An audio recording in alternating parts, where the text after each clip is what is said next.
The Very Hungry Caterpillar by Eric Carle. Oh, see how it is? They're all reading. For my sister, Krista. The Very Hungry Caterpillar by Eric Carle. Puffin Books. Read by Ellie Mae Brown.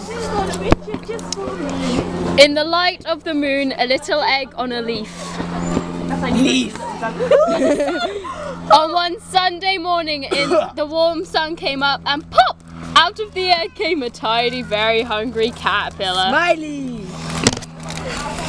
He started to look for some food. On Monday, he ate through one apple, but he was still hungry. Pig!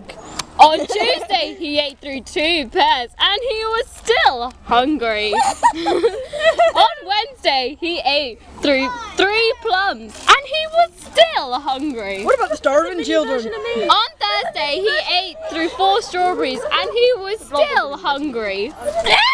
On Friday, he ate through 5 oranges, but he was still hungry. What about the starving children? On Saturday, he ate through 1 piece of chocolate cake, 1 ice cream cone, 1 pickle, 1 slice of Swiss cheese, 1 slice of salami, 1 lollipop, Get in my van. 1 piece of cherry pie, 1 sausage, 1 cupcake, and 1 slice of watermelon.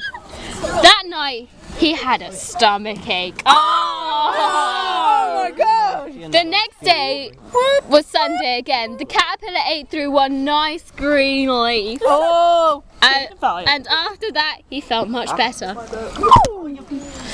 Now he wasn't hungry anymore, and he wasn't a little caterpillar anymore. He was a big fat caterpillar. Oh, yummy. He built a small house called a cocoon around himself. He stayed inside for more than 2 weeks. Then he nibbled a hole in the cocoon, pushed his way out,